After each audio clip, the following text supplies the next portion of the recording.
아파트를 짓겠다는 시행사가 은행에서 500억 원을 빌립니다. 은행은 시행사만 믿고 돈을 빌려줄 수 없으니까 시공사에게 연대 보증을 하라고 요구합니다. 시공사는 수백억짜리 공사를 따기 위해 보증을 섭니다. 그런데 부동산 시장이 얼어붙고 분양률이 30%에서 멈추고 시행사가 이자를 못 갚기 시작합니다. 결국 시행사가 부도 처리됩니다. 그 순간 500억 원의 빚이 고스란히 시공사 어깨 위에 떨어집니다. 공사만 성실하게 했을 뿐인데 회사가 통째로 넘어갈 위기에 처하는 겁니다. 이게 지금 전국에서 벌어지고 있는 부동산 PF 사태의 핵심 구조입니다.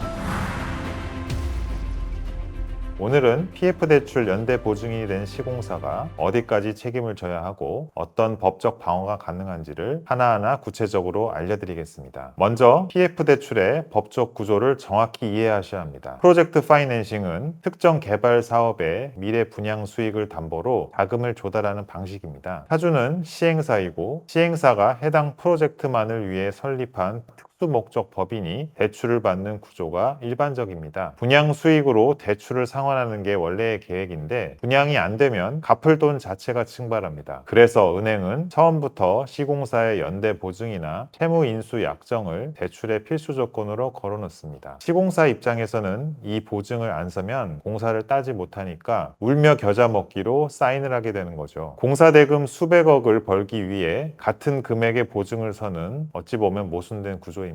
그런데 이 보증의 법적 효과가 얼마나 무서운지를 많은 시공사들이 제대로 인식하지 못합니다. 민법에 따라 보증인이 주채무자와 연대하여 채무를 부담한 때에는 최고 검색의 항변권이 없습니다. 이게 무슨 뜻이냐면 은행이 시행사의 남은 재산을 먼저 건드리지 않고 곧바로 시공사에게 500억 전액을 청구해도 법적으로 거부할 수가 없다는 겁니다. 보통 보증이 아니라 연대 보증이기 때문에 생기는 치명적인 차이점입니다. 억울하죠. 공사만 성실하게 해줬을 뿐인데 수백억 원의 빚을 떠안게 생겼으니까요. 하지만 법은 몇 가지 방어 수단을 남겨두고 있습니다. 첫 번째로 반드시 짚어야 할 점이 있습니다. 법인인 시공사가 영업 목적으로서는 연대보증은 개인을 보호하는 보증인 보호를 위한 특별법의 혜택을 받을 수 없습니다. 같은 법 제2조 제1호 과목에서 기업이 영위하는 사업과 관련된 타인의 채무에 대하여 보증 채무를 부담하는 경우는 보호 대상에서 명시적으로 배제하고 있기 때문입니다. 따라서 사전에 보증계약서의 문구를 철저히 분석하는 것이 유일한 방어막입니다. 연대보증계약서를 꼼꼼히 뜯어보셔야 합니다. 보증한도 금액이 명시되어 있는지, 보증 대상 채무가 포괄금보증이 아닌 특정 채무로 한정되어 있는지를 반드시 확인하십시오. 보증 한도가 특정 채무에 한정되어 있다면 은행이 나중에 시행사 대출을 추가로 늘렸더라도 그 추가분까지 시공사가 책임질 이유가 없습니다. 이 한 가지만 제대로 따져도 보증 범위를 줄일 수 있는 여지가 생깁니다. 보증계약을 체결하기 전 단계에서 한도를 명확히 긋는 것, 이것이 기업보증에서 가장 현실적인 첫 번째 무기입니다. 두 번째는 은행 측의 통지 의무 위반 항변입니다. 민법 436조의 2항 3호에 따라 채권자는 주채무자의 채무 관련 신용 정보에 중대한 변화가 생겼음을 알게 된 경우 보증인에게 통지할 의무가 있습니다. 같은 조 사항은 채권자가 이 의무를 위반하여 보증인에게 손해를 입힌 경우 법원이 보증 채무를 감경하거나 면제할 수 있다고 규정하고 있습니다. 은행이 시행사의 재정 상태가 급격히 악화되고 있다는 걸 알면서도 시공사에게 그 사실을 알리지 않고 대출 만기를 연장해 주거나 금액을 증액해줬다면 이건 통지 의무 위반에 해당할 수 있습니다. 은행이 대출 연장이나 증액, 금리 조건 변경을 할 때마다 시공사에게 서면으로 통지했는지 꼼꼼히 따져보십시오. 통지가 없었다면 구체적 사안에 따라 법원의 판단을 통해 보증 책임의 일부 감경을 주장해 볼 여지가 있습니다. 다만 기업 간 대규모 상업적 보증 사안에서 감경 여부와 범위는 개별 사건의 구체적 사정에 따라 크게 달라지므로 반드시 전문가와 함께 면밀히 분석하셔야 합니다. 세 번째는 구상권 행사입니다. 시공사가 은행의 빚을 대신 갚았다면 시행사에 대해 구상권을 행사할 수 있습니다. 민법 441조에 따라 변제한 금액 전부를 시행사에 청구할 수 있습니다. 현실에서는 시행사가 이미 빈 껍데기인 경우가 많지만 사업 부지 자체가 남아있다면 담보권 실행이나 경매를 통해 일부라도 회수가 가능합니다. 시행사 대표이사가 법인 자금을 빼돌린 정황이 있다면 대표이사 개인에 대한 손해배상 청구와 재산 추적도 병행하셔야 합니다. 네 번째는 채무 재조정 협상입니다. PF 부실이 대규모로 터지면 금융당국 주도로 채권단 협의체가 구성되어 채무 재조정이 진행됩니다. 이 과정에서 보증 채무의 감액, 상환 기간의 장기 연장, 출자 전환 같은 다양한 옵션이 테이블 위에 올라옵니다. 핵심은 초기부터 적극적으로 참여해서 유리한 조건을 확보하는 것입니다. 뒤늦게 합류하면 이미 결정된 조건을 그대로 받아들일 수밖에 없습니다. 협상 과정에서 사업 정상화 가능성이 있다면 출자 전환을 통해 지분을 확보하고 프로젝트를 살려내는 것도 하나의 방법입니다. 현실을 냉정하게 말씀드리겠습니다. 연대보증의 책임은 무겁고 이걸 완전히 벗어나기는 쉽지 않습니다. 하지만 보증 범위를 줄이고 은행의 통지 의무 위반을 찾아내고 구상권을 확보하는 것만으로도 수십억에서 수백억 원의 차이가 날 수 있습니다. 방어 한번 제대로 못하고 그대로 무너지면 안 됩니다. PF 보증 문제로 어려움을 겪고 계시다면 저희 동인에 연락 주시기 바랍니다. 법무법인 동인의 대변인 송백현 변호사였습니다.